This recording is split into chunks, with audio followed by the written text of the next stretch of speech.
Hi everyone. I never thought I would be end of life planning at the age of 43. However, that's what I've spent the last couple of weeks working on. I've had lots of friends and family who have been shocked that I've been doing it. And I just wanted to do a video to explain why I decided to get the end of life planning in place, and also why I think it's really important for people to do. It's something not a lot of people want to talk about, but I think it's really important no matter what your circumstance is. I have a number of reasons for deciding to want to get this in place. Firstly, I have an illness that is not recognised in Australia, and I'm in the very late stages of that illness, so everything is very uncertain. I'm also about to travel to Cyprus to undergo some extensive medical treatment, and that is risky, having medical treatment anywhere, but especially traveling to another country for it.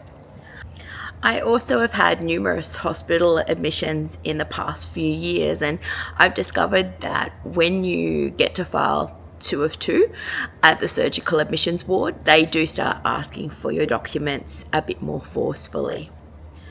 In the past few years, I have also lost a number of friends and acquaintances very suddenly and very unexpectedly. And it's just shown me that no matter how old you are or how sick you are, something can happen tomorrow.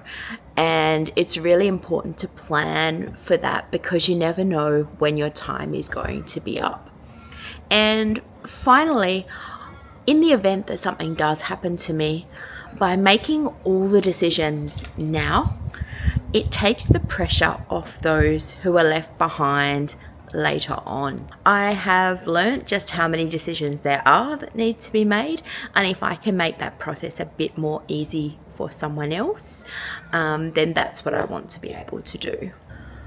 When I've thought of end of life planning before, I always thought of a will, but I had no idea just how many documents actually need to be in place. Some of these have been put together by a friend of mine, Karen, and I will include the details to her website below if anyone's interested in having her come and prepare for you. And then a couple of other documents have been prepared for me by a lawyer. For me, none of the decisions that I made were really obvious if I hadn't put things in place, because I don't have a partner and I don't have kids. So there is no obvious next of kin for me. For me, it was really important for me to be able to have a say in some of those things because some of my decisions may not have been what my family or friends might have assumed that I wanted, and this way it will be done in accordance to my wishes. The first document that we have prepared is my Advanced Healthcare Directive, and that is the one that I get most heavily asked for when I get admitted to hospital. And it's all about making decisions about your end of life care. Things like, do you want to be resuscitated if something happens, or in what circumstances do you want to be resuscitated? But also there's a lot more to it than that. Things like, do you want to stay in your home? What people and things would you like around you when you were at end of life? Do you want to donate your organs? For me, that was always an obvious question because I've always been an organ donor, but in the last couple of years I've taken myself off the registry because all my organs are now infected with a number of tick-borne illnesses and I don't want to pass those on to somebody else. But I'd never thought about donating my body to Lyme disease research, and that's something that I've now considered. The enduring power of guardianship is something I also didn't know existed until I went through this process. And that is where you appoint someone or multiple people to act on your behalf in the event that you are not capable of making lifestyle, treatment, or personal decisions. Then there's the enduring power of attorney, which gives someone the power to control your finances if you are unable to make those decisions because you're too unwell.